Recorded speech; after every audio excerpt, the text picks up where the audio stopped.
La sagesse conventionnelle dicte une voie à suivre, aller à l'école, trouver un emploi, travailler assidûment, mettre de côté ses économies, régler ses dettes et s'aventurer en bourse pour des gains à long terme. Mais arrêtez-vous un instant. Pourquoi accumuler de l'argent alors que des milliers de milliards sont imprimés?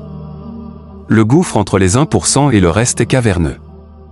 Ce n'est pas seulement une question d'argent, il s'agit de saisir le panorama plus large. Alors, quelle est l'alternative? Au plus profond de chacun de nous réside une ombre de pauvreté. Oui, même en moi. Il existe également une partie de la classe moyenne qui aspire à la stabilité et à un salaire fiable. Et puis, il y a un fragment de richesse. Il coexiste tout en nous et pourtant, curieusement, cela ne s'enseigne pas. Nous sommes endoctrinés pour poursuivre des études, obtenir un emploi et attendre un salaire, sans être préparés à l'acquisition de richesses. Dans Père riche, Père pauvre, mon mentor a souligné les dangers d'un salaire. Il considérait que c'était l'un des pièges les plus délétères de la vie. Selon lui, dès que vous acceptez un salaire, vous acceptez la servitude, vous devenez un employé, asservi par l'argent.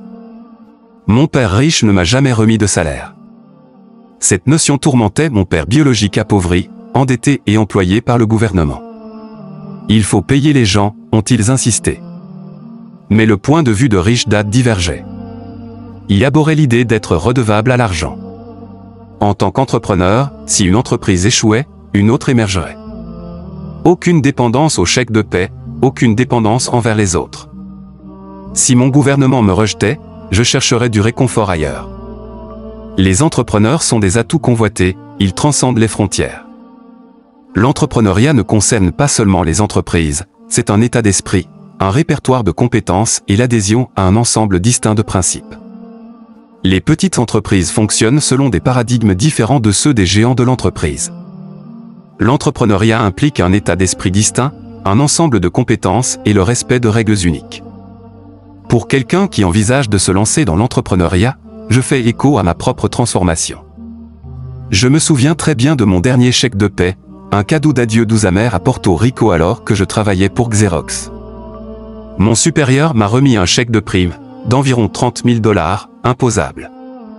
L'excitation se mêlait à l'inquiétude. Alors que je traitais cette aubaine, un collègue, John, a prophétisé mon retour. « Vous reviendrez », a-t-il affirmé. J'ai rétorqué avec défi, dédaignant son manque de foi.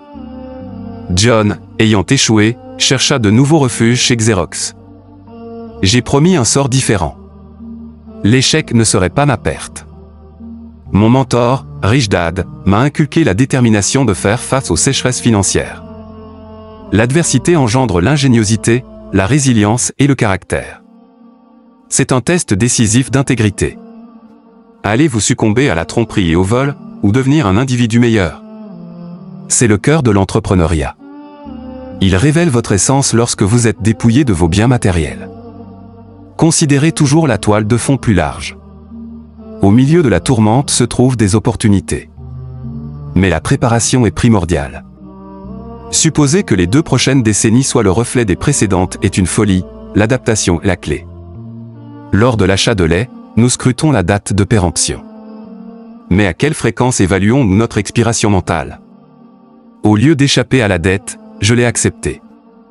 J'ai refinancé une lourde dette de 300 millions de $, réduisant mes taux d'intérêt de 5 à seulement 2,5%. Cette manœuvre s'est avérée lucrative. Il s'en est suivi une augmentation des flux de trésorerie, renforcée par la réduction des coûts d'emprunt. Alors que les experts prônent l'évitement de la dette, je prône la maîtrise de la dette. Ainsi, lorsque je suis revenu du service au Vietnam en janvier 1973, la première chose que mon riche père m'a dit a été « Va à l'école pour apprendre à investir dans l'immobilier ». Ce n'était pas de l'immobilier, il s'agissait de savoir comment utiliser la dette et les impôts. La dette et les impôts rendent les riches plus riches, la dette et les impôts appauvrissent la classe moyenne pauvre. Donc, tous les riches qui sont médecins et avocats ou, vous savez, ces types-là, ils se font écrémer, et ils ne savent pas pourquoi. Les médecins se font écraser. Oh oui, ils gagnent plus d'argent, mais les bénéfices sont moindres. Bien sûr, vous savez, mon médecin vient de me crier dessus, il est heureux. Il dit, oh, devinez quoi? J'ai finalement gagné $1 million. Et j'ai dit, ouais, C'était il y a à peine 3 semaines. Et alors j'ai dit, ouais, eh bien, combien as-tu payé d'impôts? Il dit, 750 000 en impôts. Son revenu net était donc d'environ 400 000. Ce n'est pas mal. Mais quand je gagne $1 million, j'en garde 1 million. Et la raison est que je n'y arrive pas en travaillant pour vous. Voyez, si vous travaillez pour de l'argent, vous êtes imposé. C'est pourquoi la leçon numéro 1 de Père riche, Père pauvre, que les riches ne travaillent pas pour de l'argent. Ce que nous faisons, c'est créer des entreprises en tant qu'entrepreneurs, nous acquérons du réel. Immobilier. Je n'investis pas en bourse, d'accord? L'entrepreneuriat confère une autonomie en matière de revenus et d'impôts. En tant qu'entrepreneur et investisseur immobilier, j'échappe totalement à l'impôt. Chaque million que je gagne en tant qu'entrepreneur se retrouve rapidement dans l'immobilier, mobilisant une multiplication par 4 grâce au financement bancaire. Même si cette stratégie me profite, elle met en évidence une disparité systémique. Imprimer de l'argent me favorise et pénalise ceux qui dépendent d'un salaire. Les épargnants et les travailleurs souffrent, tandis que les débiteurs prospèrent. La dette et les impôts servent de canaux de redistribution des richesses, enrichissant les riches et érodant la classe moyenne. Les paradigmes dépassés donnent des résultats obsolètes. Considérez la trajectoire traditionnelle: éducation, emploi, frugalité, désendettement, accession à la propriété et investissement à long terme. Pourtant, le monde a basculé en 1971, abandonnant les talons or au profit d'un système monétaire basé sur la dette. Imaginez un monde sans éducation formelle. L'ignorance prévaudrait, elle. Pas assez. L'éducation reste vitale mais exige une évolution. La loi de Moore souligne l'obsolescence rapide de l'information, rendant l'éducation traditionnelle archaïque. Mes pères d'institutions prestigieuses s'en souviennent, mais leurs connaissances sont dépassées. Les banques pénalisent l'épargne avec des frais d'intérêt, reflétant une offre excédentaire de devises. Des bulles d'actifs s'ensuivent, exacerbant l'instabilité financière. La recherche d'emplois bien rémunérés et l'élimination de la dette s'avèrent futiles. La maîtrise de la dette et de la fiscalité échappe aux masses, élargissant ainsi le gouffre des richesses. Les efforts entrepreneuriaux sont souvent interprétés à tort comme de simples projets à but lucratif et impliquent bien plus encore. Une majorité écrasante de propriétaires de petites entreprises opèrent en solo, mais leur distinction avec les véritables entrepreneurs reste floue.